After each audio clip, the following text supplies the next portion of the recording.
Dire team ban.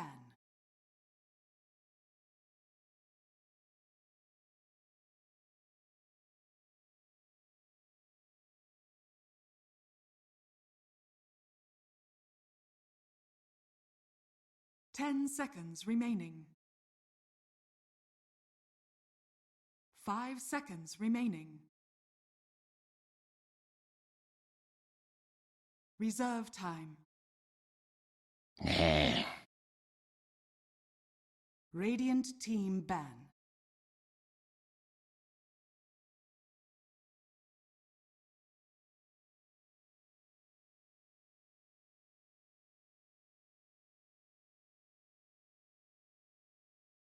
Ten seconds remaining.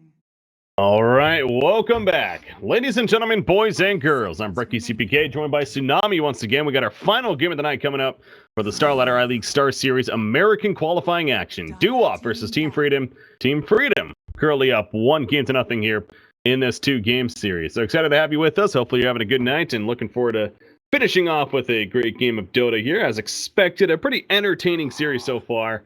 Definitely a pretty fun game, number 1 to watch right there. So, Tsunami, welcome back. Game number 2. What are we going to see here? We're not going to see a Leshrac. He's banned this time. I can't. Well, as long as Eagle builds a Lotus Orb, I really don't care what hero he plays, to be honest. Point, yeah. Nah.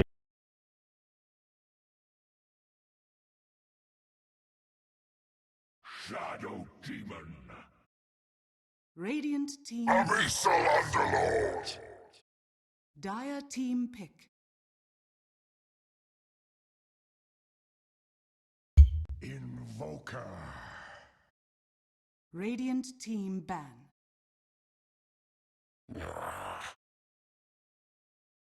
Dire team ban. Radiant team ban.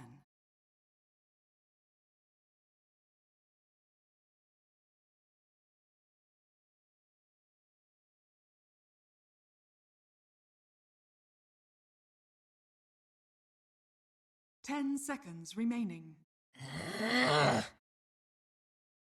Dire team ban.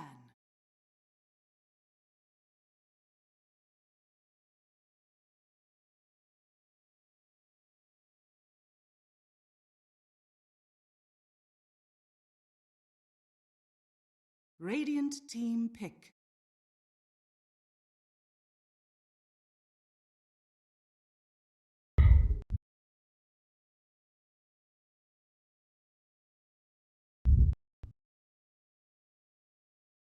Ten seconds remaining. Yeah. 5 seconds remaining. Reserve time.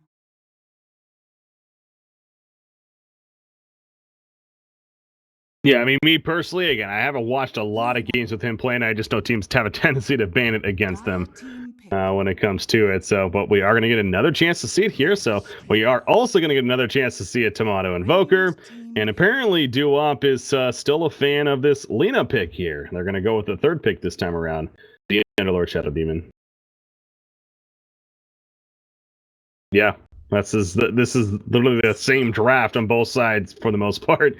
Other than those two, Lifestealer, then into a Slark here.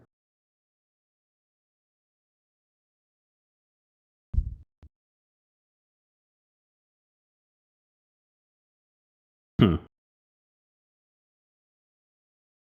10 seconds remaining.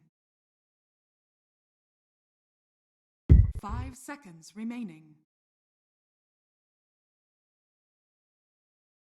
Reserve time. Sand King. Radiant team ban.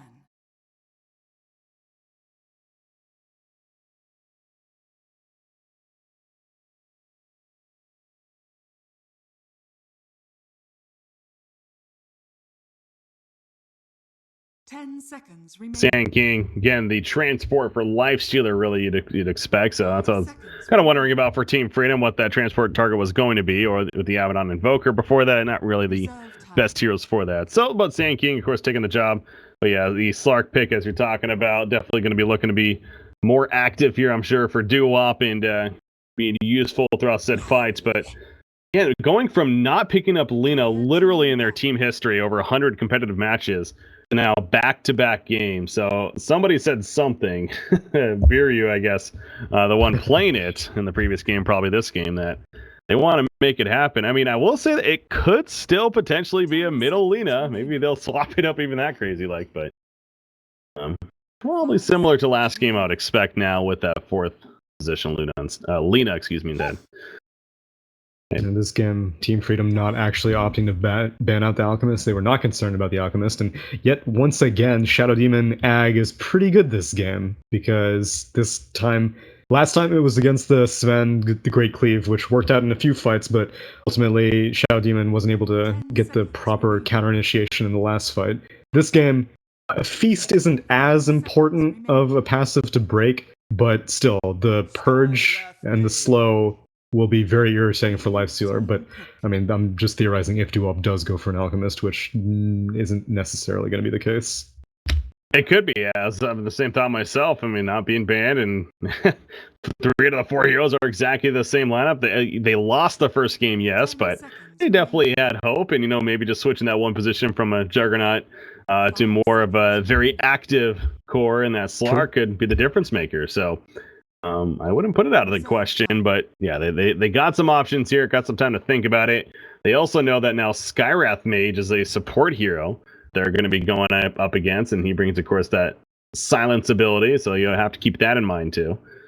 This final pick, so maybe if they're thinking about something like a Storm Spirit before, maybe not as likely now, during Skywrath Mage is on the other side, but see what doo-wop does decide here.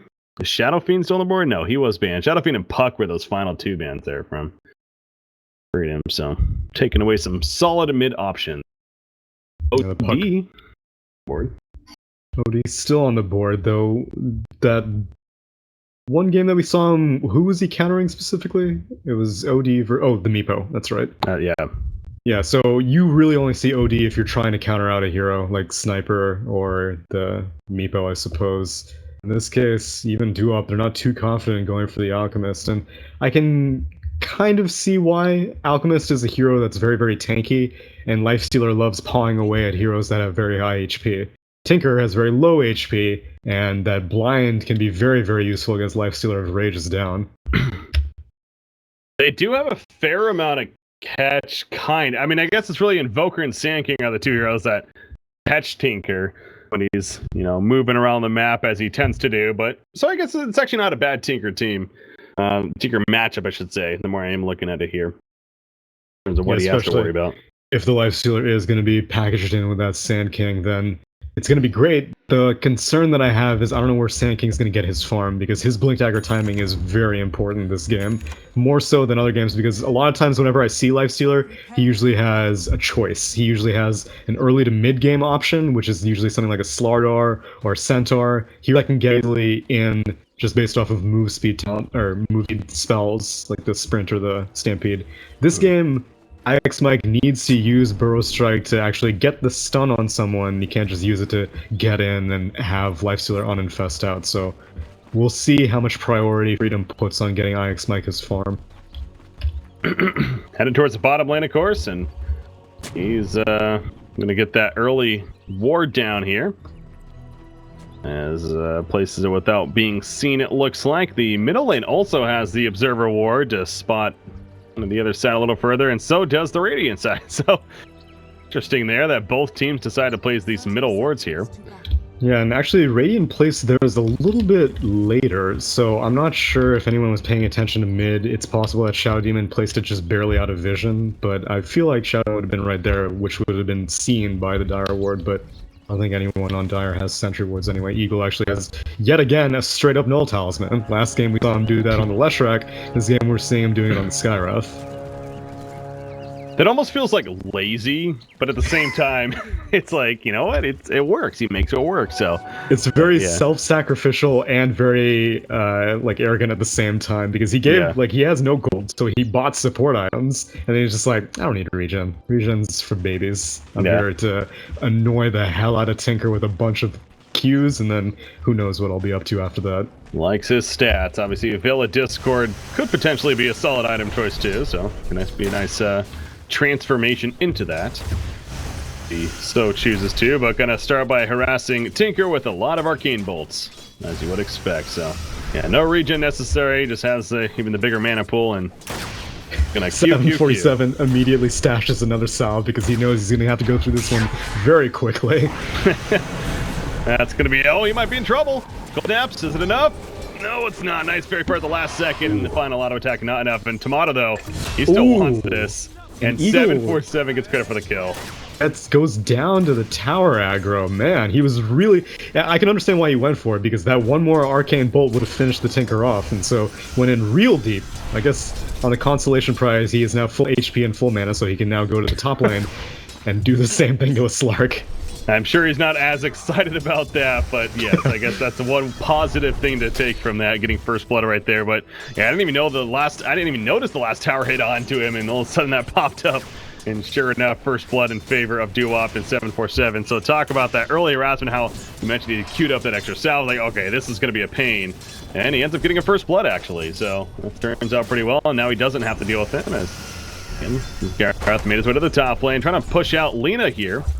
How about this lane? Lena Slark versus a Lifestealer Skywrath. Well, it was Lena Slark. Now it's Lena Slark Shadow Demon, and this is the combo that Duop likes to run here. BSJ, he's getting... I mean, he has rage, though, so, yeah, nothing to be concerned about. Yeah, too difficult to time that. He just easily presses that Q, and in that rage, and he is more than fine. But if they happen to catch him without the rage active, or another hero, of course, then it's that combo very deadly. Set up there. Oh, Skywrath barely gets the bounty rune in front of Shadow Demon. Snipe there. Meanwhile, Tinker will bottle up the Invis rune here in the middle lane. Invoker going to use the Shrine. What's Tinker doing now? Tinker now 12-7 against a 7-0 Invoker. This was an Invoker that had Skywrath spamming arcane bolts in a Tinker at the beginning of the game. Does that surprise you? It's true, but it's also this time a QW Invoker, whereas last time we saw Tomato play the Exort Primary Invoker, and against a Tinker, that's a bit of a tricky, kill on the top lane. Wait, is that top lane? Yes, yeah, that was top lane. Shadow Demon got picked off. I was kind of focused on the middle lane as we're talking about that too, so unfortunately missed that action, but... Yeah, but it's difficult for a QW Invoker to go up against a Tinker like this. Tinker has 71 damage, and Invoker has 66 damage, so it's a bit of a gap for him to close, especially when he has to deal with Laser and Rocket Harass. That's 747 here on the Tinker, definitely making use of great early farm. Meanwhile, bottom lane, what's going on down here? Mike's Mike, he's cutting the creep wave, taking advantage of that caustic finale.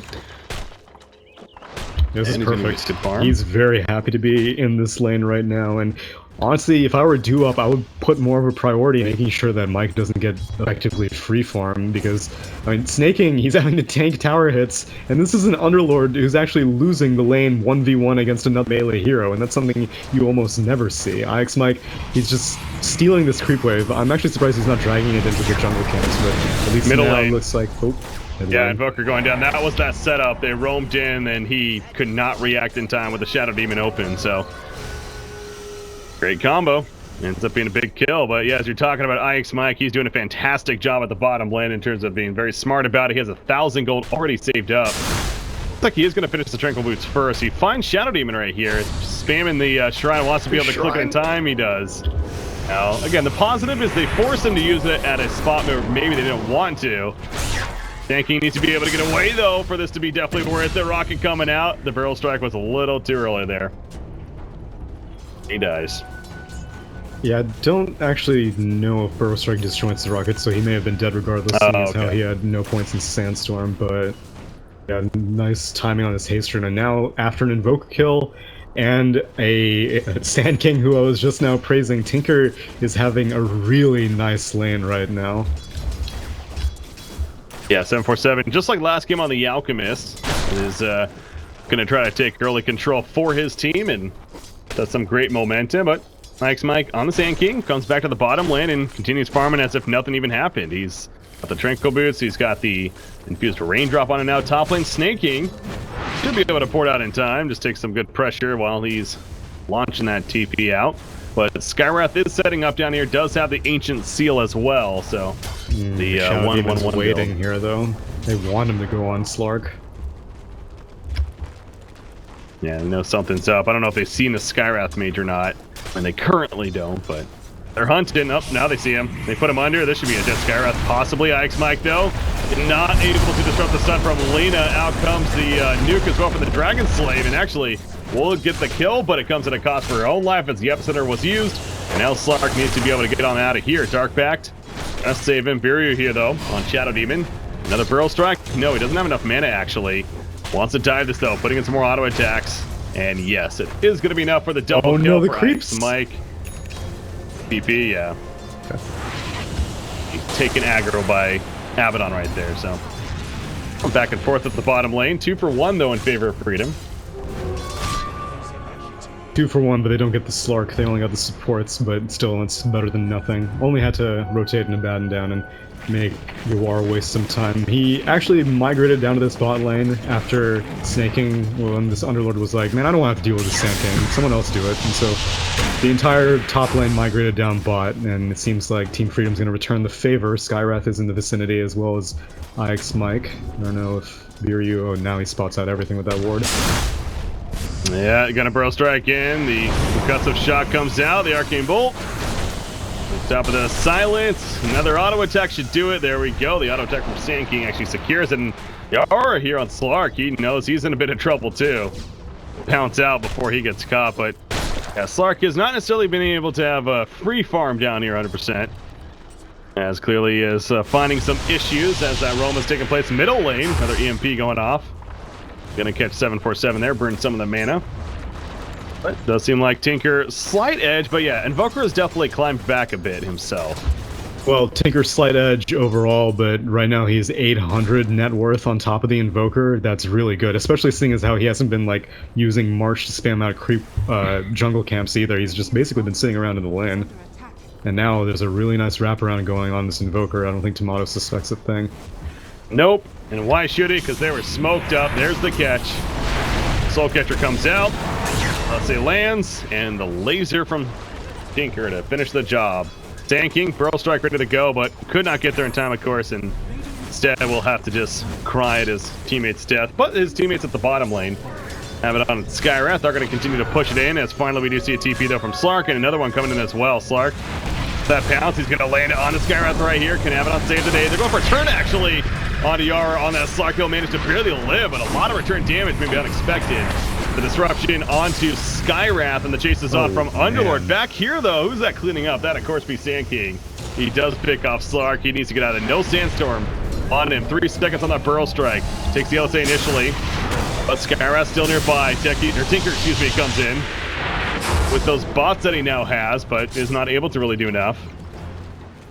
And Invoker still wants a kill though, but not going to happen. Now he takes a laser to the face. So can Invoker make this escape here?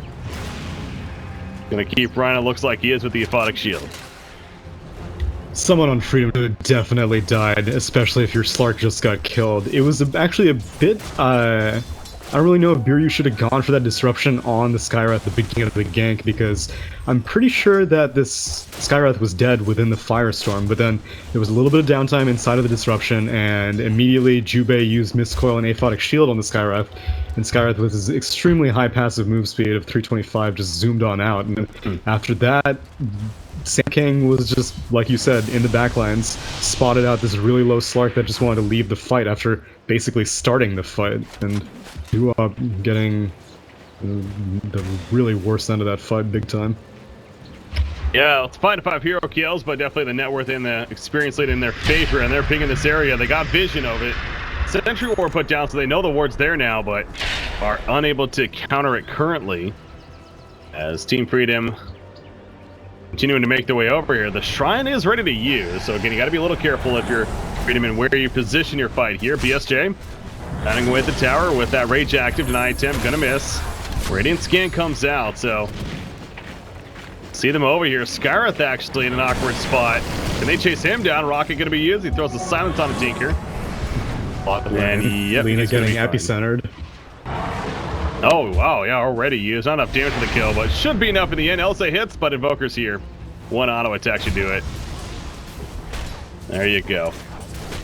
Actually chase him down. But yeah, Sand King with that Blink Dagger now, so pretty damn good timing on the Blink Dagger Vikes Mike.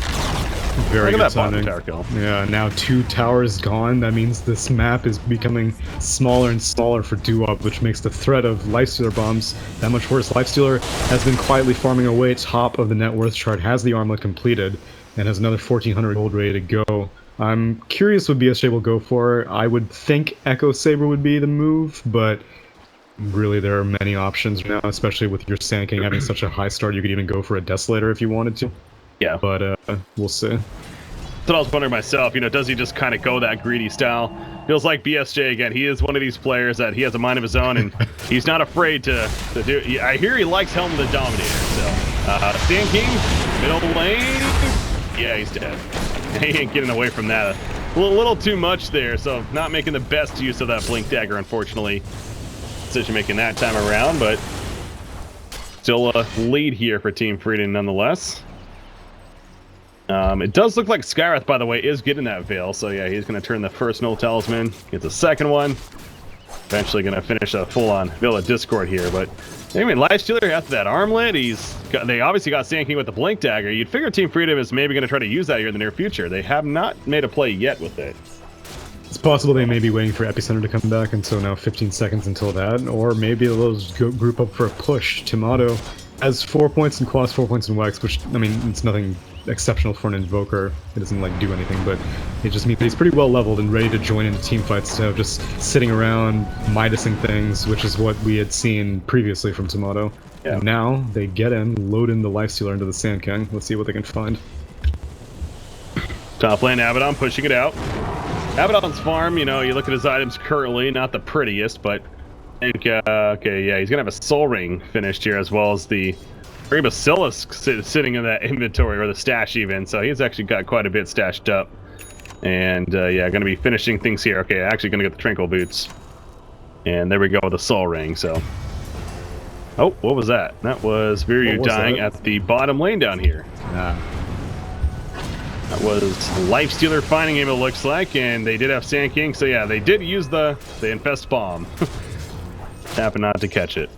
At least Epicenter is still off cooldown, didn't have to waste it on a Shadow Demon kill, and it looks like BSJ is going to be going for a Maelstrom first item on this Lifestealer. Yeah. I can kind of see the value. You can burn through the illusions that Shadow Demon will create, and I guess maybe get some lucky bounces on a Tinker, so that if Tinker's hanging around in the fight, he can't easily blink out. But yeah, they're so far ahead right now that they can really go for whatever they want.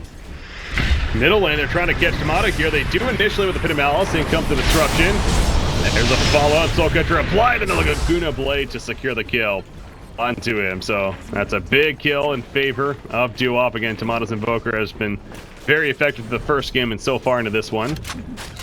Name it and check here. Really big kill, actually, because he was super close to finishing that Hand of Midas. He was basically like 200 gold away, and now he's it's 14 minutes in, and he hasn't even used the Midas for the first time yet. So it sucks, especially because Slark also manages to complete his Midas just now, and Slark did not have very good lane. So at least Doo-Wop have their own slightly behind core, and so does Team Freedom.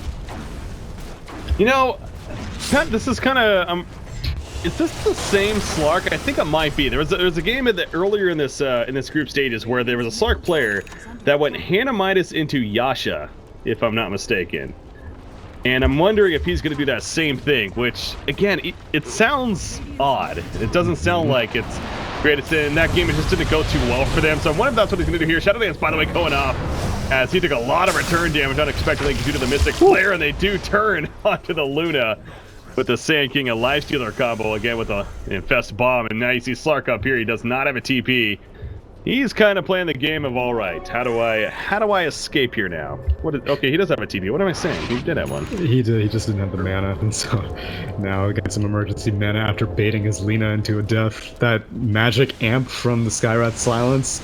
Most people focus on just the silence itself, but this game, with all this burst damage between the Burrow Strike, the release of the Infest, that initial jump onto a target is a ton of magic burst that even I don't think an Underlord would be able to stand up to it, which is why Underlord is going to be going for a pipe right now. Yeah, no doubt will be a solid item to be picking up here, but you talked about Life Shield and the Maelstrom has been finished. And yeah, I mean, he currently has queued up a full-on Mjolnir here. Yeah, well, which so. Going into a March and Firestorm, it's pretty good. You'll get a lot of procs from the shield. Obviously, I guess it's a really good attack beat item, and oh, what a tornado. Connects right on top of the Viral Strike. He is put under, though, by Shadow Demon. We're going to keep Underlord alive. They do lose a tower. Out of the last hit, but in comes Tinker. Unable to do enough, however. Simply push them back for the tower.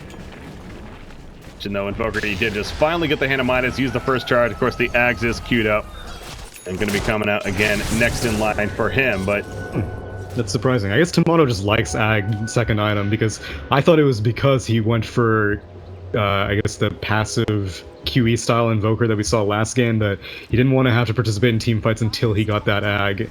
And like I was saying last game, it's kind of difficult to stay relevant as an Invoker in the mid game before you complete that Ag. Like, he's going to have the point booster now, but he's still 3k gold away from completing anything. And I mean, he would like to defend for this fight. Maybe he's not necessary because Yawar. That Shadow Demon, beautiful timing on the response. The Shadow Dance goes off, but it doesn't matter. He still falls in the midst of it. Sand King picked off as well, a 1-for-1 right now. EMP doesn't look like it's going to connect. Lena did use that Laguna Blade to secure the kill onto the Slark. Meanwhile, the Dark Rift activated. They're going somewhere. Back to base, maybe? They're just going back to base and going to throw up some regen so they can quickly make it elsewhere. Wanted to, but yeah, we're continuing to see this big burst initially. Invoker pops in, tossed out a tornado, and then that was really it. Which, I don't really expect an Invoker immediately post Midas to have useful items. Midas is a very common item, but it's still, that's going to be the case for at least like another 7 or so minutes where this Invoker can show up to fights, cast 2 spells, 3 spells, and then he can't really stand in the fight because he's not tanky enough to deal with this March and this AoE magic burst that's coming out all over the place. And that's just assuming that Slark keeps getting insta-gibbed, which is happening quite a bit, and I feel for Yawar, which is why he's going to be going for Shadow Blade instead of that Yasha first. Yeah, again, I don't know if that was him, but I do remember watching a match earlier in this group stages and being like, kind of scratching my head at that one.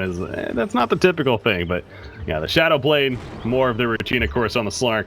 Hand of Midas for that earlier greed, and that'll no doubt be a nice tool to take advantage of in terms of trying to avoid getting killed. And see that right here, he's going to take some pressure, but he actually goes in onto Evoke, realizing that's all he had.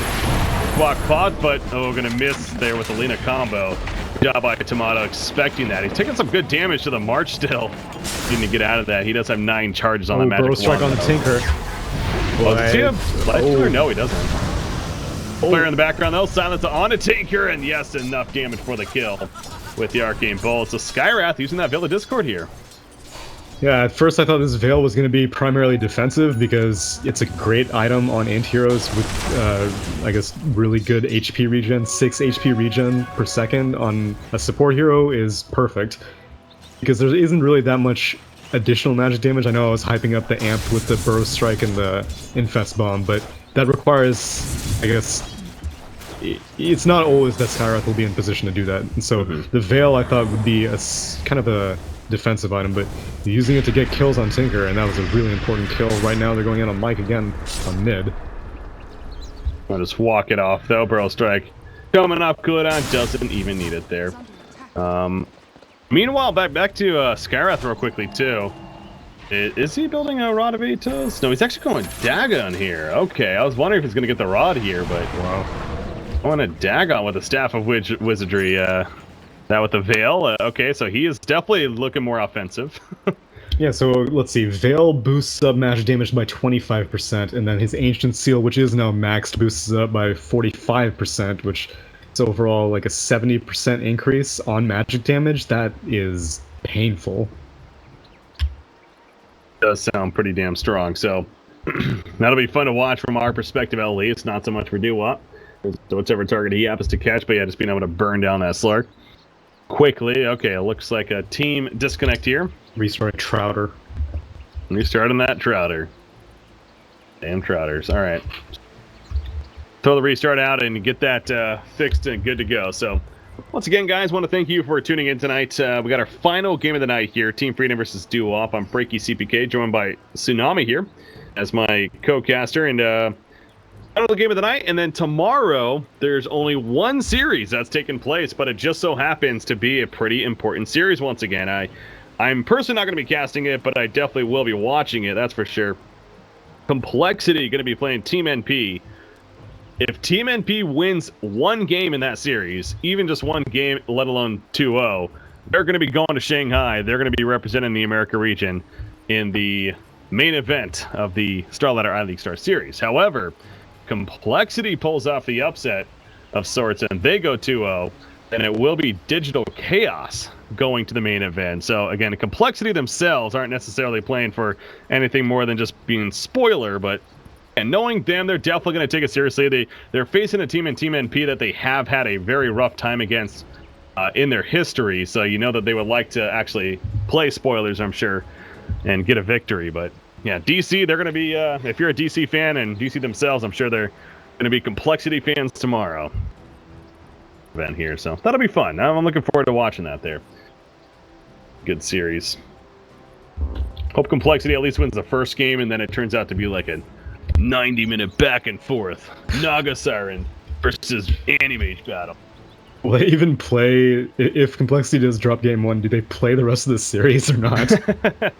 I mean, it's like this match, I'm sure they'll play it out, but yeah, at that point it wouldn't matter. They're just marching Complexity to their death pretty much. Yeah. Apparently restarting that router, so hopefully not much longer though. Oh, we are good to go. So, and again, actually,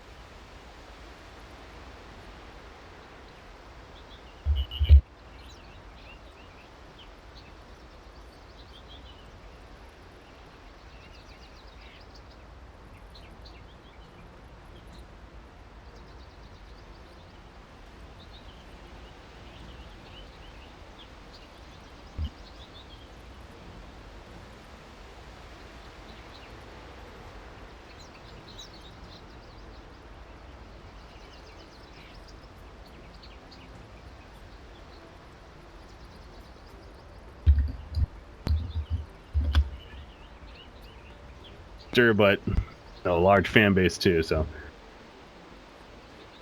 looking forward to that. And then TNC is coming out of the Southeast Asian region, that as well. There you go. There's your StarLadder iLeague Star Series event recap.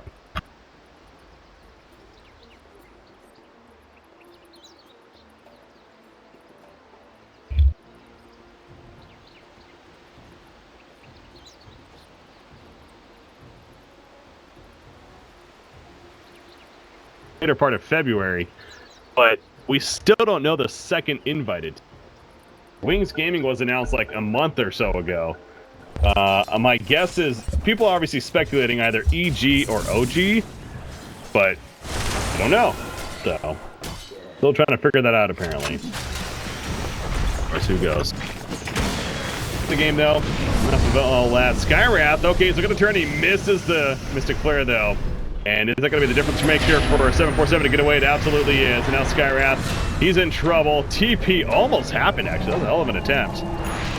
Not enough. Yeah, nice blind Dragon Slave being sure to pick up the kill. And man, if he had gotten that Mystic Flare, if he didn't get his ankles broken by Tinker right there, that would have been a huge kill. Because this is just basically, yeah, it's a 5-position Skywrath mage. Being able to kill a solo mid would have been immense. And I mean, this is pre-Dagon. If Tinker does manage to show up and doesn't get his blink off in time, he's gonna have to worry about the Skywrath all game long.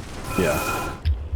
Yeah, no, you see that damage right there for sure. Like this Skywrath, that 4-roll support hero, the fact that he has potential to just do that much insane damage, you got to be a little worried if you're duo off. Now Shadowblade, of course, going to help the cause of Slark, as you mentioned, and has that finish now. Good for him there. Bottom lane, Tinker continuing to push out, but he'll port away. Tinky can find him. There's one anti-Tinker ward up now, and IX Mike isn't going to really be able to finish off a Tinker himself. I mean, this is obviously, it's going to be relevant for the next 5.5 minutes, but I don't really know why Mike is chilling here. He might find this snaking if he goes in on Eagle. Yeah, and Oh, just and kind of mid walks lane. on by. Whoa! War. Shadow Blade reveal onto the Invoker. At least Invoker at the last second completes his Aghanim Scepter, so doesn't lose any gold.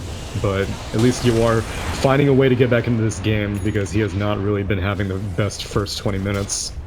Yeah, that's a big kill for sure for Doo-Wop. I apologize on the camera work right there, but nice jump on a Tomato, getting him killed. As you mentioned, at least got the act before. Pounce does not connect on onto Sand King, that is, as he Burrow strikes away before he can get caught. But 0-5 of Doo-Wop making their way to the bottom lane. They're going to be pushing out here.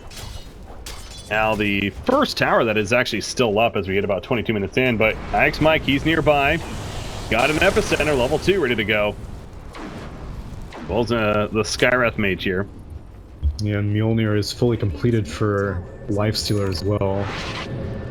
Let's see. Oh, and a double damage room. They would really like to fight right now. Unfortunately, it's just WFO Lina that's stuck around. Still would be a nice kill, but... Oh, Tomato, though. Top lane. He in trouble, he sure is. Ghost Walk, it's not going to matter, though. They got the protection, they're going to find him. Laps on top of him. Second death now. Boy, this Shadow Blade on Slark is definitely paying off.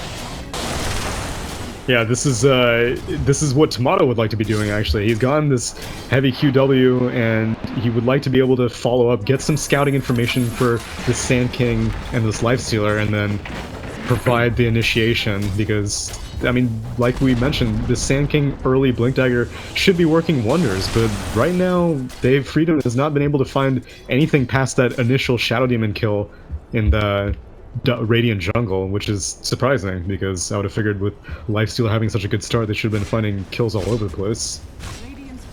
Well, Lifestealer is going to push out the bottom lane right here, with the rest of the team somewhat nearby, but you look at Lina, again, still in that flank position. The 8th lane, setting up as if maybe the team's going to be TPing in and going to play, but no, she is going to fall all the way back, actually, by a TP herself, or go to the side job, more so split push here. Radiant just wasted their glyph also. That kind of sucks. Oh, they missed it? Yeah, could have died there, yeah. That's unfortunate. Lina has to get away. LSA comes out, and the TP is in time. Top lane, BSJ gets broken. Oh no. Yeah, he's in trouble. Gonna be first right there. Heavily slowed. Will be able to jump inside a creep, though. Yeah, managed to escape the Dark Pact. Gonna even be healed up. Creep. And a Phonic Shield. Yeah, let's go. Let's keep him alive. And so BSJ pops out and feeling good again. But again, not really using it offensively, which you usually like to be doing. At the best. Oh, bottom. 747. Silence. Mystic Flare. Oh, the Sunstrike. Not in time. And he avoids it. And who's this over here? Somebody gets caught. That would be Sand King. Oh man, he really needs to not die. He has this gem. In comes Tinker. Nice Sandstorm. Yeah, he just got that. So the Sandstorm goes off, and there's just a Blink Dagger away. I would not want to lose that right away. No, geez, Mike's still sticking around. You are. Never mind. Obviously, he sees him, though. The gem, so knows that he's nearby, and yep, we're just going to play tight. 747 off to the side. The top lane, BSJ knows he's somewhere. He's going to find him, actually. And now Tinker on the run. 1 second on the blink. 1 second, gets it. The strike not going to be in time. And sayonara. People keep getting so close to death and just a few attacks away survive, and I'm surprised that no team has actually gone for a team fight or even Roche at this point, because I feel like there's enough map control and freedom to go for a play like that, but it's possible they're just really hungry for a Tinker pick first before they decide to really commit for any objective. Who does this favor, though? Like, I feel like Doo-Wop, Tinker especially, can be pretty dangerous if you kind of just let him. Obviously, they're trying to pick him off, but he is doing a good job of evading, staying alive, getting the farm, and then you have a Slark just kind of doing his farm thing. Does this favor Doo-Wop the longer this game kind of plays out here? I think it's even for the most part right now, because Tomato went for this Midas that he can kind of scale at a similar rate to this Tinker, so both the mids are going to be scaling similarly, and I consider Slark and Lifestealer to also be pretty comparable. Lifestealer this game, although, has had a much better start. Oh, they could find the Tinker for once. Oh, he's dead. This time he ain't giving away. that was a really good get, because they didn't have the anti-Tinker ward this far out, so there really isn't that much territory that a Tinker can blink to if he goes in this area, so yeah, you kind of don't have very many choices, but the fact that Sand King and Skywrath were both there, really nice awareness. And now this is what I was saying, they can get a Tinker pick and then they can finally commit for an objective. I love how BSJ is just this kind of player of, I just do my thing, man. Mjolnir into a Radiance here on Lifestealer. Talk about a pretty unique build, but... Oh, top lane, Slark gets found out. He has no mana for anything. Oh, Throw Strike misses though, but the Cold Snap's happening. And he has to stand his ground. Yeah, he is dead for sure. He's just trying to maybe get a turn kill, but that ain't gonna work with the toe-to-toe battle right there. So they do pick him off, and he's dead for 60 seconds actually. That's a pretty crucial kill, that is. As taking him out, and Tinker was trying to port in here at the bottom lane to help out Shadow Demon, but the creep got killed immediately. And they jump in with the effects, get that kill. He does have Dagon using it right there as well. The Mystic Flare catching Tinker a little bit. Gonna scare him off if anything. Lifestealer toggling that armlet, still trying to stay alive. Eagle's caught in the front lines, and he is not able to finish off Belina there. Invoker has Sunstrike. I hope he goes for it. You gonna go for it? Nope. Oh man. Not gonna happen. Tomato's unable to do it, or chose not to. Whatever the case. Yeah, this Lifestealer, Radiance finished. Alright. Gotta figure this is, now you're feeling pretty good about maybe taking a fight as 5 perhaps if you're Team Freedom. Yeah, I'm feeling pretty good about this Veil pickup as well from Skywrath. They originally said that there's not that much magic damage that's going to be coming out from the rest of his team. Oh, wow, I'm just not Did he able actually to keep up get with any him? of this. Yeah, well, he got the Lena right there. Yeah. And Lifestealer nearby to join them as well. Gonna push down, Alacrity applied. Some damage to the tower, pops the rage, gonna get it, and then he TPs away before they have a turn on him. So, well played there. Wonder if Slark is gonna try to prioritize that. Look, I mean, he's getting match style now, but of course that Basher could come into play. And actually, speaking of Slark, they jump him up here. Again, the Shadow Dance goes off, though. Sunstrike doesn't hit. Yeah, you're right. No silence used, actually. Finally, he's right here. He gets the turn kill with a Dagon. Oh, man. Here's your silence. He does die, but killed Slark, so I think he's fine. Yeah, I'll take that shred. I am guessing that he held on to the silence because he thought that Slark probably hit the Q as soon as he saw the Sand King and didn't want to get instantly purged off. True. But, I mean, he gets the kill in the end, so well played by Eagle. That's actually a very fair point. Yeah, if anything, waiting for the Dark Pact to be used first. Right. And then throwing up that silence. So perhaps that was the plan all along. And hey, he gets the kill. So excellent play indeed. Actually playing pretty well this series. Gonna have the crazy Lotus over that first game on the Leshrac, and pretty solid move right there. As Lifestealer, he's even gonna get bots now, and he currently has queued up. So he's been getting pretty heavily kited by this demonic purge. Like, he was, at least on 2 occasions, he met Biryu just with each other hanging out, and he just couldn't kill him because demonic purge is way too good of a slow. Ix Mike going for the Burrow Strike. I mean, the epicenter, but this is a piped up or Underlord.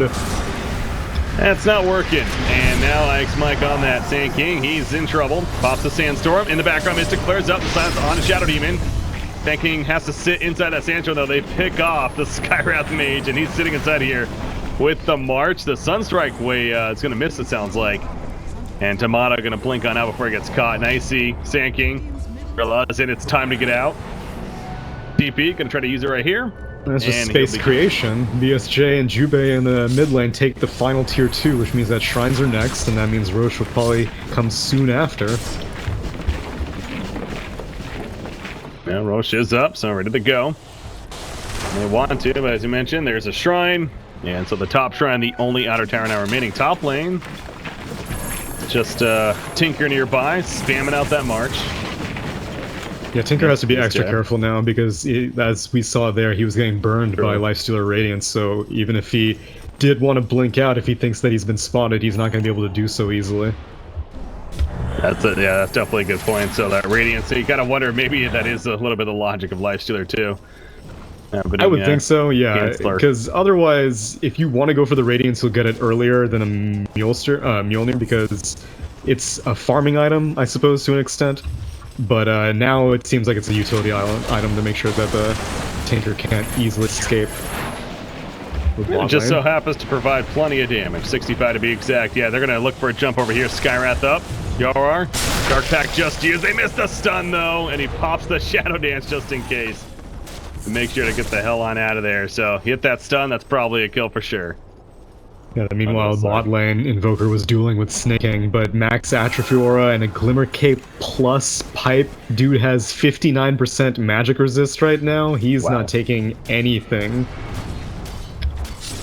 Yeah, and then you throw the Glimmer Cape use. Yeah, there's no way that you're killing him as a solo Invoker.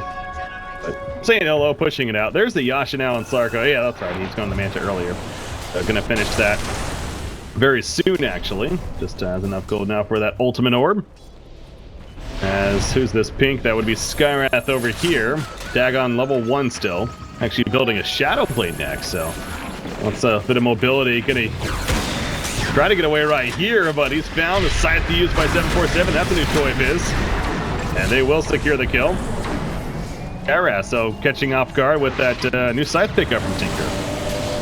Very important pickup. I'm glad that he managed to complete it this early on, because in these next few fights, especially now that Aegis is about to be claimed by Freedom, it's going to be very important to make sure that this Lifestealer stays kited, and you can do it a little bit with Pit of Malice, you can do it a little bit with Demonic Purge, but you're going to need every single part of it to make sure that this Lifestealer can't close the gap on the high priority targets like the Slark and the Tinker.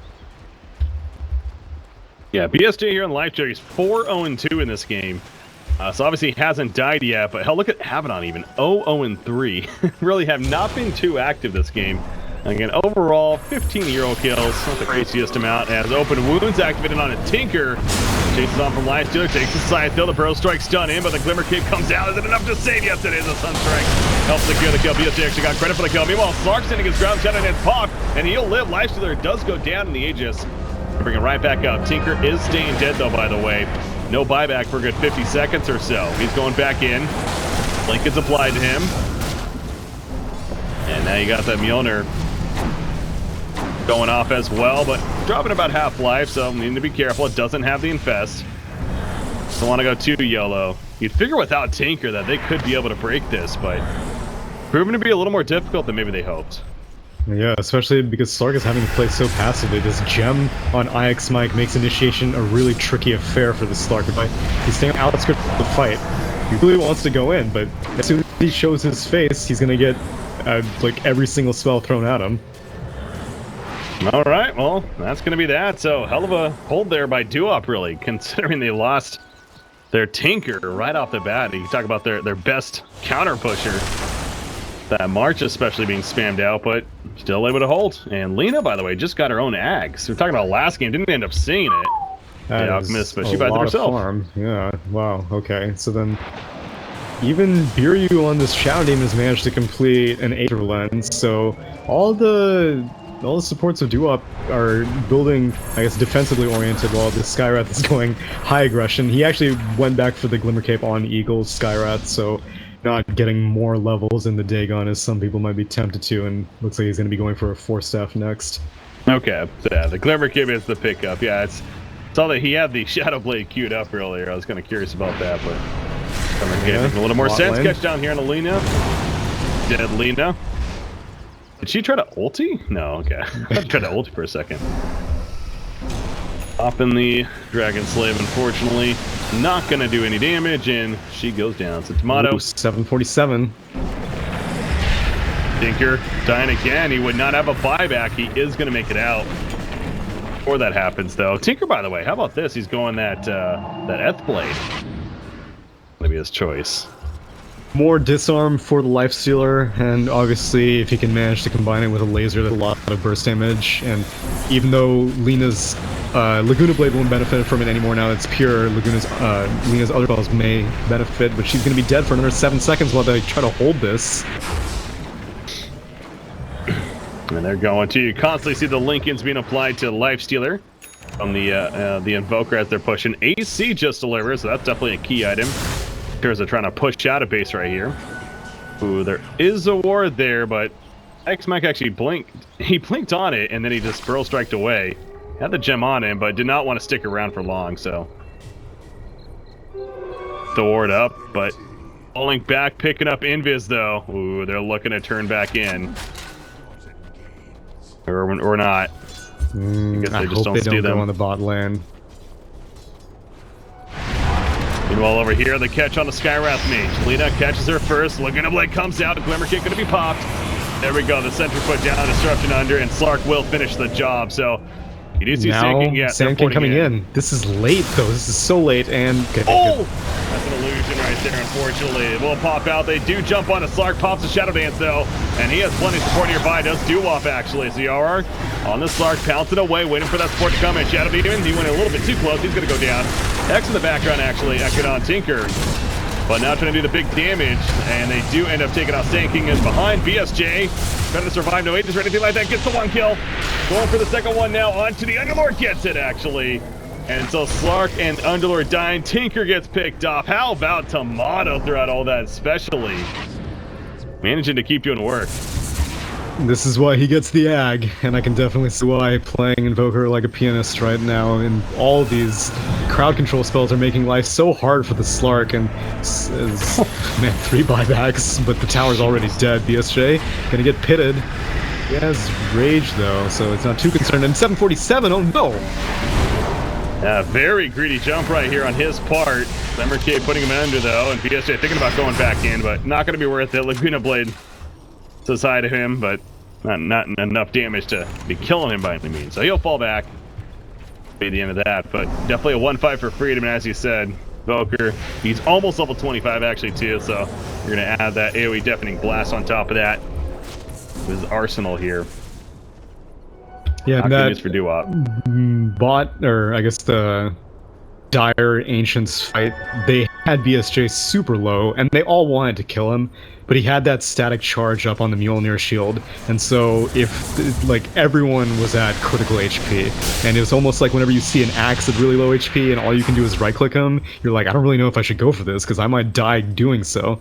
And BSJ just took advantage of that while everyone was running away, just clawed away and managed to go basically 1v3 after Tomato popped in and finished off the Tinker. And now just one more fight, and I think Freedom might secure this game. Double damage rune on the life. There we go.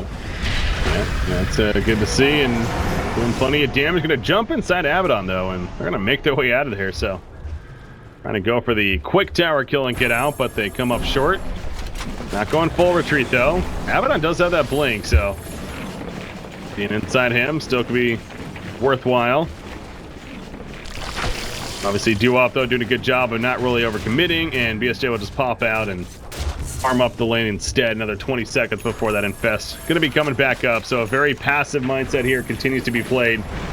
Really by both teams, but especially more so by Doo-Wop. Look at this, he rages, he's going right, and he really wants this tower, damn it. He's not going to get it, though, and he falls back, gets caught initially by the Pit of Malice, but they can't get the tower kill, so... And now he's level 25 just about. I'm almost positive he'll be going for the regeneration talent, because if Tinker does manage to get a Sheepstick on Lifestealer, life is like this. Nope, the Lotus Orb to purge it off.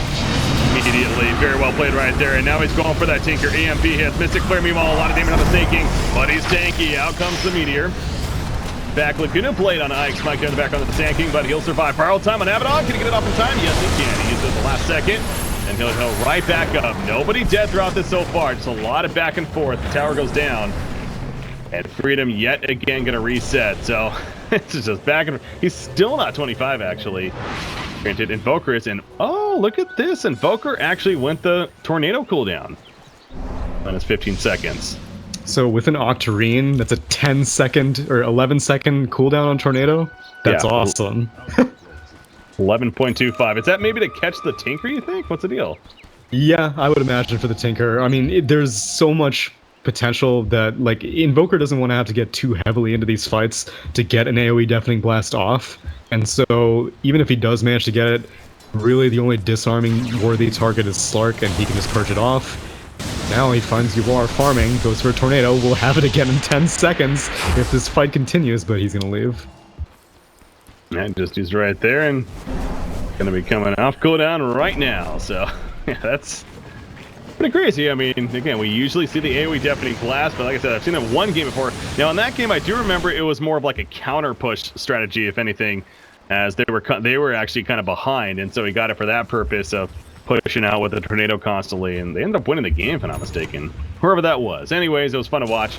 Yeah, now another game here we got on the list of Tomato picking it up. Oh, Eagle might find Tinker here. I don't really know. He doesn't have the vision. Oh, but he blinks right into him! Fiddlesticks, indeed, Tinker. Oh no, and that's 75 seconds, no buyback. And yeah, what are they going to do now? Because they have to capitalize off of this some way, somehow. They're going to push out the lanes. I think they're definitely aware that he does not have a buyback either. I mean, yeah, they know that the timer's not up yet, so they immediately go to their middle and bottom lane, start pushing it. So that could be such a significant kill here if they get the bottom racks. Well, Tomato gently pushing out mid as well, with an 11-second tornado cooldown. There we go, just throwing those out like they're free. Essentially almost are. Sunstrike gonna miss right there. They do stun it onto Underlord. Again, it's kind of an interesting target choice. The counter stun though from Lina in the background. Meanwhile, gets the kill on the Sand King, but has to fall back shortly after. Shadow Dance popped by Slark in the midst of it, doing plenty of damage to Abaddon, who does not have the borrowed time anymore, and they will pick him off. So that's 2 dead. They did lose Underlord during that though, and he's dead for about 100 seconds. No buyback. Tomato, another tornado through. Sunstrike, it's gonna land. Lina's dead, and she does have a buyback. Will she use it though? Maybe actually. Try to help defend this Rax at the very least. Not gonna use it. Okay, there's a fortification. Want to stick in Alacrity applied to Lifestealer. Not comfortable enough. He has an Abyssal Blade, by the way, in his backpack. Lifestealer. I feel like, yeah, okay, he's gonna give off the gem, and then there we go. Yeah, no, he had backpacked it because the gem was lying around, and Slark and Lifestealer were both eyeing it, and they were like, I don't want to pick it up, you pick it up. And like Slark was just sitting there waiting, because if any one of them commits, the rest of the team could just jump on the target.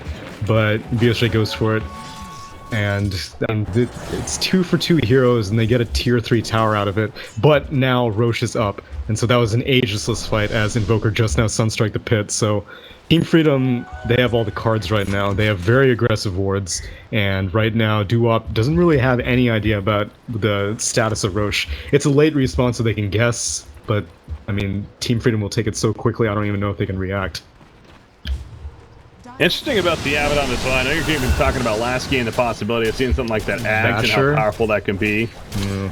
But Basher into Abyssal Blade is what he's going instead. More of an offensive route here, more crowd control heavy. And the Blink Dagger as well. Everyone just cares about the Tinker. It's all about the Tinker right now, and if one of them can manage to get the hop, then they should be able to keep Tinker stunned, disabled, silenced, whatever it is, long enough for the rest of Team Freedom to react. Oh geez, 747. This is ballsy as all hell. He's getting blade mail, so he can't blink. Oh. He's dead. Do you have a buyback? No. He's dead again. And in the background, Yarwar jumped in actually. Oh no, that was not a good move. Shadow Dance is gonna pop her right here. They do pick off Sand King actually, and he's going toe to toe with the Abaddon, but he realizes he needs to run now. Buyback on a Shadow Demon, by the way. Underlord Abyssal Blade locked down onto him. Eagle off to the side. Sunstrike come out, does not connect. Another buyback being used. Both supports are back up for Doo-Wop right here. Sand King remaining dead. They want to kill this Underlord, but man, is he beefy.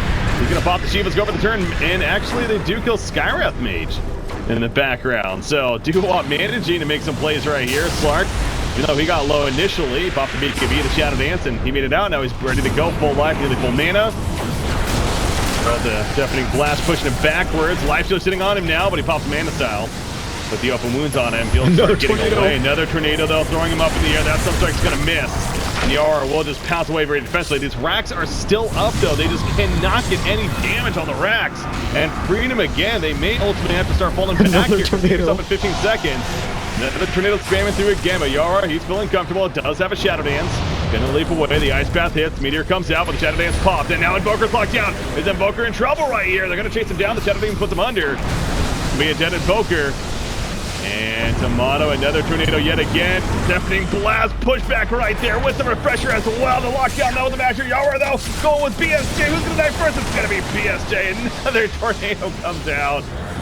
But actually, Invoker will manage to some way, somehow get away. But the epicenter finally happens and does take out Slark in the long run. That had to be a buyback, right, on Sand King? I'm sure it was. No, actually. Wow, that was just rezzing finally. And he comes back in. There was a buyback on a Lifestealer, though, at the very end. Fight. Crazy fight, yeah. That's the most euphemistic way you could put it. Basically like a 2.5 minute long slugfest between every single hero using every single item. I saw the refresher orb on the Invoker. I saw the Abyssal Blades being used by BSJ. I actually didn't get to see Eagle's Shadow Blade get used, which he does in fact have one, but yeah, that was pure chaos with ultimately no structural damage committed whatsoever. I mean, the counter push, it is pretty ridiculous on the side of Doo-Wop, but damn, it feels like they've really fought at this base like 4 times now, even with an Aegis, and they still cannot get the Rax killed. Doo-Wop is just holding, and you gotta wonder if it's truly gonna pay off in the end. I mean, Slark, he clearly is becoming more of a threat, but here we go, it's yet another round, and they're going middle this time instead. They're gonna get the middle tower kills. BSJ getting low, oh, never mind, they're not gonna kill the tower, they'll fall back. Or they actually kill it, as it's a little bit too difficult. He does have the Aegis, so yeah, he is going to run back in. He's like, you know what, I need to get this. So he gets the kill. Now he falls back. Laguna Blade will snipe him, though. Hidden Mouth's up. Firestorm's up. Lincoln's applied, and he's going to be able to be forced staffed away despite being rooted. So he'll be fine. But Aegis is on cooldown now. Again, they got the tower at least. Rack's still good to go. Tinker bottom lane. He should be good. I think Doo-Wop's heroes have been spending more time flying up in the air for the past 2 minutes than they have on the ground. These constant tornadoes. Yeah. I don't really know if it's like the right thing, because I mean I'm sure AoE Deafening Blast would be pretty effective as well, but it's hilarious because I keep seeing it being invoked on Invoker and I keep seeing it off cooldown. Tinker's dead. I'll see him getting away from this one. Yeah, double Deafening Blast. Look at the double meat. He just really wanted to make sure with that refresher. Good catch there for Tomato. This time Tinker does have a buyback though, like the previous times. Yeah, their last time they didn't have the Tinker, they were able to defend though, but actually now, yeah, Freedom doesn't even have the Aegis anymore either, so let's see. Can we pull off the 40th consecutive push? Here we go, yet again, round number 57, Underlord. Put under on the Shadow Demon. Buyback immediately onto Tinker. As soon as the Rax takes any bit of damage right there. Lifestealer jumps in the creep, so his defense is on cooldown now. He's just trying to run this whole time, and he's trouble actually. Abyssal Blade lockdown. Slark going toe-to-toe with them. BSJ continue to run. Ice Path put down. BKB, the Shadow Dance popped out. Slark was able to finish him off. Not necessarily. That evasion kicking in. And the epicenter coming out of our turbo. Yara's still alive, but not for long though. Then comes the Ancient Seal. Has popped on Manta style. And now Skyrath's making a bad spot. How is nobody dead? Nobody dies. That whole fight. Are you kidding me? They're Holy all crap. alive. Wow. That is shocking that nobody actually died there. Do we even get a fight recap because no one died? No. It's like fight didn't even happen. God damn it. I need to see the amount of damage being done. The amount of damage being done to my CPU is substantial because there's so many goddamn particles flying around right now. I can't believe no one died in that fight though. You know, for being an insignificant series, we're getting a couple of very entertaining games here. I'm not saying it's the most greatest Dota 2 that we're ever seeing, but it's fun. It's entertaining, and that's what I think you could ask for. All you could ask for, really, as a spectator in a case like this. So. Yeah, no, this is like the street fight of Dota 2 right now. Who's the top tier 1.75 North American Dota 2 team? Well, 747 jumps into the background. The Mystic Clear comes out. Yara, though, he's going right for the Sand King. Deafening Blast backwards from Invoker in the background. Sand King, though, Lotus Orb pops, trying to escape out of this. Having some trouble. He's being locked down. Force staffed every which way. The rocket's coming out. Another Hex, and he is dead. That's the buyback though, yet again. Sunstrike, another tornado. EMP going off, but the 4 snaps are real. Everyone alive, so that time around, Sand King the only one to actually die. But how about Dewop? I mean, they're pushing out now, and this Slark, he's become very relevant and very scary. He's become very relevant, but he just now got to his 5-second BKB, so the first few fights were a real good time to have 10, 9, 8, 7-second BKBs. Now it might be a bit trickier, especially since now they're on the attack rather than the defense. We'll see, Freedom. Holding up their base. It's their turn to hold now. He's porting into the bottom lane, actually. This first tower is still up. That's insane, actually. Finally going to be destroyed, it looks like. They catch Shadow Demon, though. He doesn't have a buyback for 70 seconds, and honestly, anyone dying at this point, no buyback, feels pretty significant to me. The way this game's been going, but we'll see if they can capitalize off of this. Another minute here that he'll be dead. I don't know if they're really going to be able to, though. Slark ports out. Slark going for that MKB now, by the way. Yeah, he's having to deal with this passive evasion of Lifestealer and the Radiance aura, so... Oh, what? What? Got him again, this time over here. What, did he blink into him? I didn't actually see, unfortunately. E-God. He kills him so quickly, too. The Blade, the Dagon. I'm sure he just melted immediately, so we'll go with that. Buyback. Eagle doesn't have BOT, so he's gonna have to run his way down, but man, this has to be a Rex, right? Right? No. No. The way this game's going, no. That's your answer. Underlord's just too hard, man. That Atrophy Aura, no doubt, that's one of the things that we can't really see, but... Atrophy Aura and 50 HP regen second, because he's level 25. Oh, that's true, yeah, he got that talent there, so... BSJ running in. He's stunned though by the RR. Tinker not up for 45 seconds. Shadow Demon is though. Little sword popped onto BSJ. As I think that might have been Lena being put under right there to save her. He wants this Rax kill, but he just doesn't do enough individual damage. And BSJ's in trouble actually. Being heavily locked down. In comes the World Strike down with the BKB. On the RR pops right there. Going after this Lifestealer. Really trying to finish the job, but they just can't kill him either. He just is too damn tanky in the end, so... The Rax took like 100 damage that whole fight. 100 freaking damage. Another tornado. Here we go. Jumping in yet again. Round number 124. Underlord. Pops the Shivas. Glimmer K put under. Ix Mike jumps in, but he's low himself. Double deafening glass coming out. It looks like the silence in the background. Underlord, they will finally kill him. Buyback immediately. And now Tinker's up in 1 second. They have fortification yet again, and they're going to save it. Tomato does pick up a kill on the Lena actually in the background. Sunstrike, it looks like.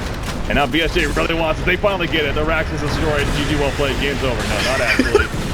But not so fast. Feels like it could be with the way this game's been going. Jeez, that's like a climbing Mount Everest right there.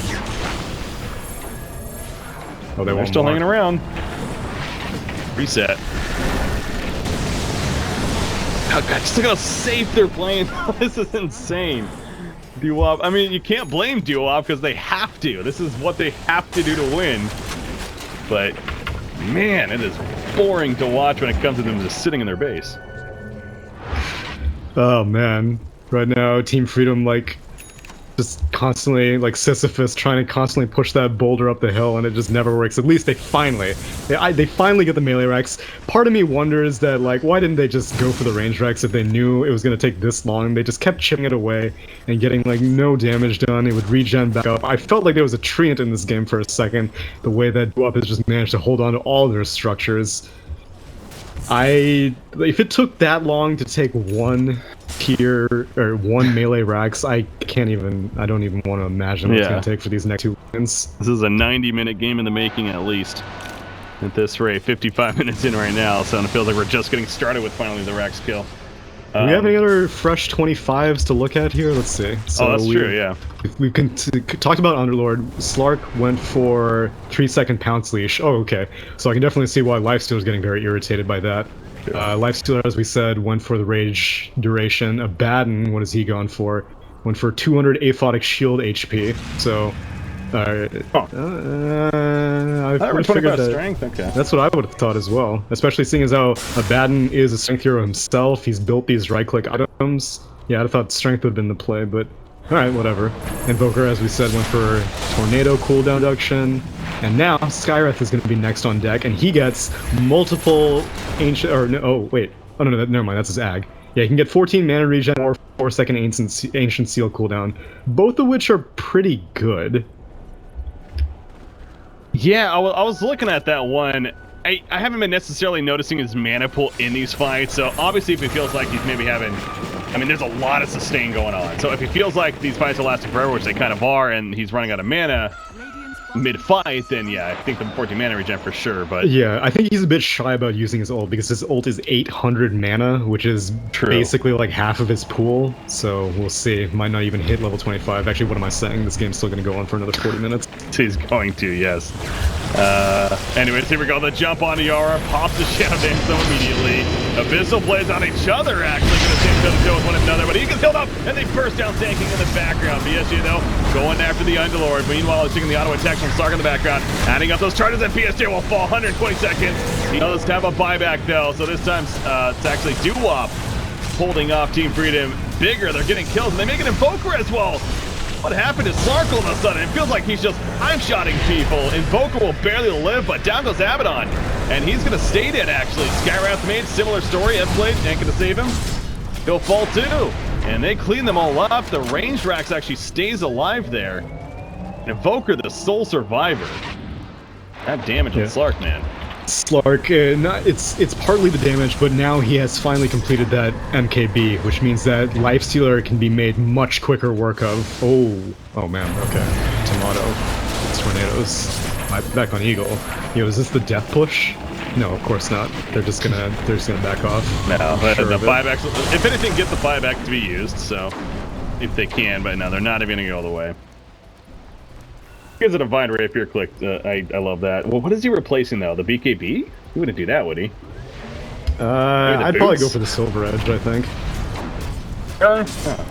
Because now Initiation isn't that big of a concern, like everyone's 5-on-5ing, and I'm thinking that they still have the gem. Oh man, if they don't actually have a gem anymore. Oh, okay, never mind. Hold on to the Silver Edge for dear life. Oh man, but now he has an Aegis to throw into the mix also. He's just, what do I do with all these items? With that picture, he's just dropping all the items all over the place because there's just so many now. Finds 747, or rather, Tomato finds out that he can't deal with 747. He's dancing around. Skywrath coming. Skywrath is coming. He bought back to do this. Got a hold right here. They did not want to give it up. There's Tornado number 1. DMP on top, so going to stay alive for the time being. In the background, Tomato gets the sheep actually first on a Tinker. You find that Roshan goes down and Yara on the Slark picks it up. So they try to distract him if anything, but they weren't having anything of it. Tomato getting hexed. And if he's gonna get chain hex here. He just chain hexes him, that's the kill. He's gonna do that, and now Tomato's dead. Buyback is ready. We'll see if he has to use it now, but with an Aegis Slark pushing, with a Divine Rapier in the making at least, I think he may have to buy back. We'll see. It wouldn't be too big of a deal. Invoker has basically been 6-slotted for like the past 15 minutes, so I think he's just fine with that. Let's see. Oh, so what did Skywrath ended up going for? He went for the mana regen on talent. Okay. Now, Tinker's next on deck. He is... What does he have? 20% spell lifesteal. Holy crap, that's amazing. Yeah, that is. Wow. What the hell? 100 laser damage? Why would anyone ever take that mid lane? Oh god. We're looking at talent trees. Meanwhile, bid fight's coming out. Slark, he's at about a third of his life, but he pops the Shadow Dance. He goes in, looking to finish off Sand King. Will do so.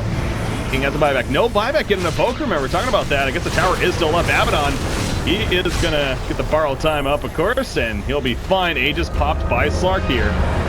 I'm gonna play a little more defensive now. It was before. They do catch Skywrath, and he is staying dead actually for 120 seconds. So Skywrath a little too far up. Sand King forced to buy back. PSG on the Lifestealer doing what he can, is standing in the front lines, going at it with Snake King, but of course just really trying to push him out. They want this so bad. Oh, they want it all. I don't. Yeah, Invoker choosing not to buy back here. I mean, it's okay if you lose the Rax. True. Well, actually, Yara's taking plenty of damage. He can't get away. Yes, he can. Manages to escape back. He's put under by Shadow Demon. The BKB. Invoker's coming in. Now. Shadow Dance in 1 second. Invoker is up.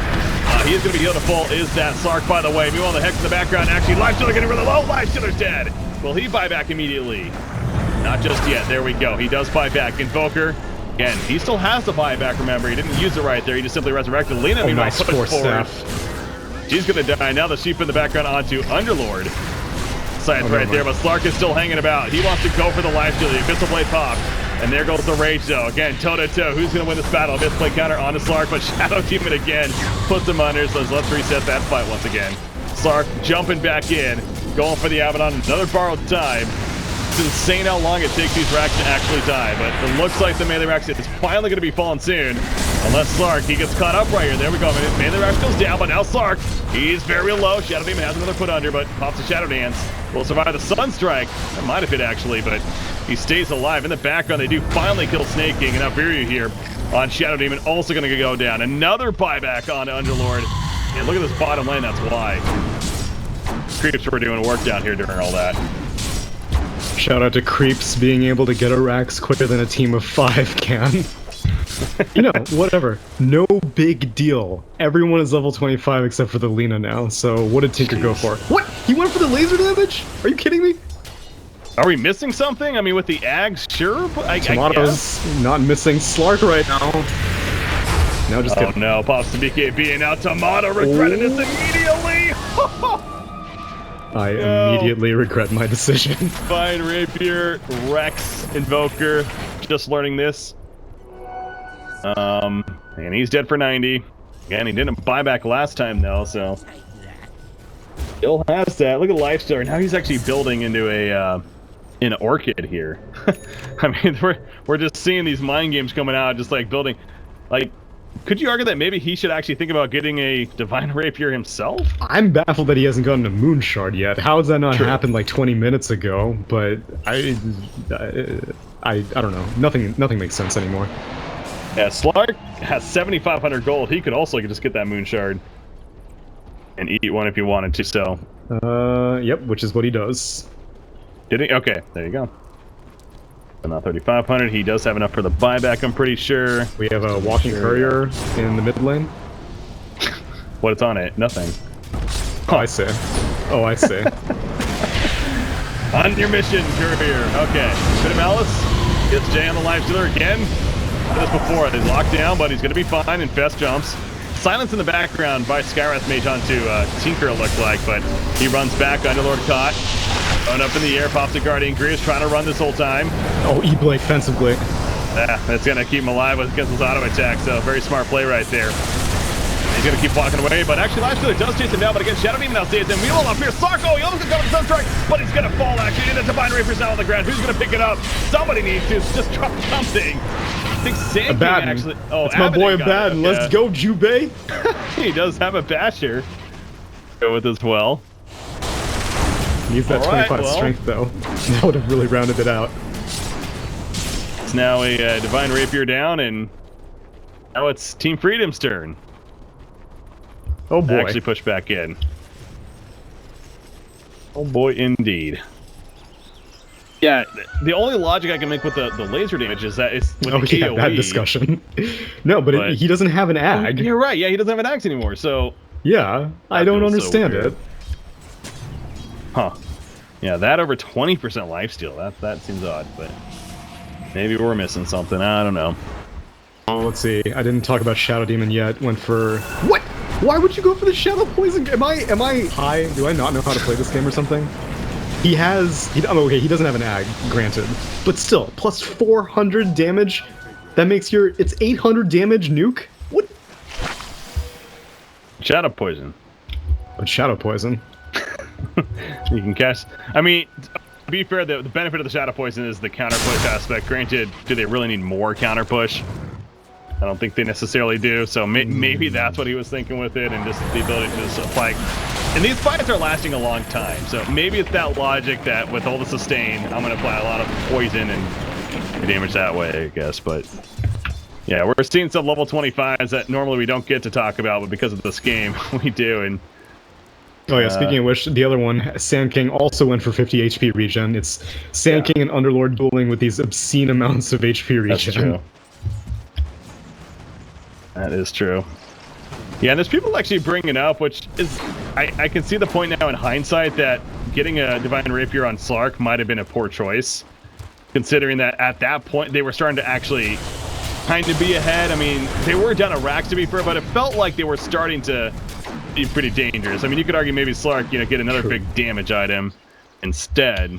I would actually think that Refresher on Slark would be pretty good, but yeah, it's kind of risky maneuver. I don't actually know what Yawar had dropped for the Rapier. Oh man, playing very aggressive. There's a gem. There's no gem. There are no gems.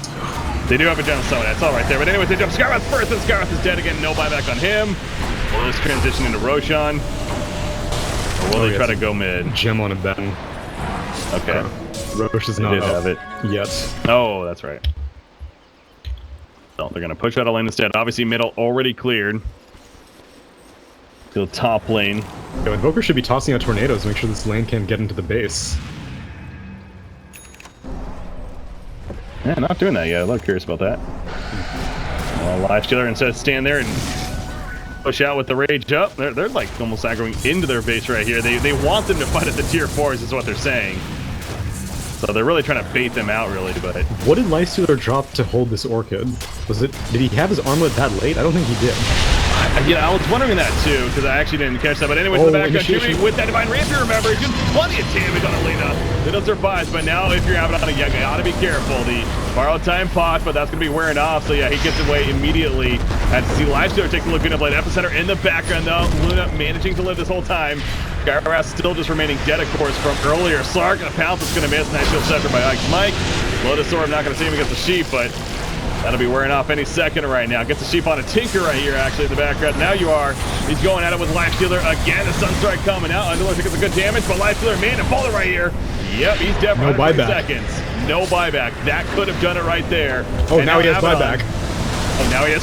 He just got it. Okay, never mind. Abaddon, another borrowed time. He has a Divine Rapier still, remember. And he's staying alive throughout all this. Chasing after the Shadow Demon. Gets the Bash proc. Those auto attacks in there. Down to a Shadow Demon now. And no buyback. Dark Rift activated. And Underlord should be able to get away as he does there. Okay.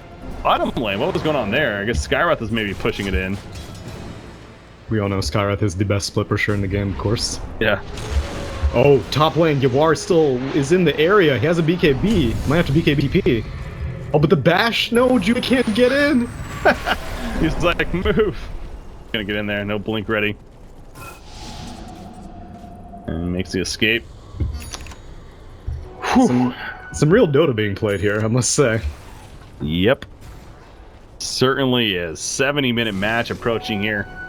What a game. And yeah, Freedom, they also had the 65-minute game earlier against DC, remember? To kick it all off. So, finishing with starting with a long match and gonna finish like they started here. Another long grind here in the group stages again. Both of these teams' final games here, of course. On the group stages. So, Lifestealer gonna drop Roshan, Aegis, as well as Cheese. I guess he drops the boots for this, but man, he really needs... No, okay, he drops the Lincolns for it. Okay, that's fine. He dropped Blade Mail, apparently. I'm being told, yeah, it might have been Blade Mail that he dropped earlier. I didn't even know he had a Blade Mail. They're fighting here. Yeah, initiation, they throw up Tinker in the air. Again, though, Shadow Demon good at saving as Skyrath maybe gets picked off in the background. Abaddon trying to chase down that Shadow Demon support, but the kite, again, is so powerful. By the way, Roshan killed. BSJ picks up the Aegis over here. Slark, he's being locked down. Tornado throws him in the air. Pipe coming out, mitigating plenty of damage. Underlord, though. Tinky presence ain't Tinky enough. He will fall in the midst of that aura now, no longer taking effect. Gotta wonder how that changes something. Slark's getting low, by the way. They pick off Shadow Demon, and Slark might die after this. He has a Shadow Dance, but I don't think he's getting away. Oh! Bounce, ain't gonna be enough. The S-Blade trying to defensive S-Blade right there. Keep him alive. Another S-Blade coming out. It's not gonna matter. He'll fall in the end. And he's dead for 120 seconds. And now kill the Tinker too. And does he have a buyback? Release me from this hell. GG they call. Are you kidding me? They're not gonna let it end the old-fashioned way. Come on. Oh. Okay, well, I guess that's it. Clark leaves, and that's GO played. That's it. After all of that. No, that was a hell of a fight, though, to finish it on. And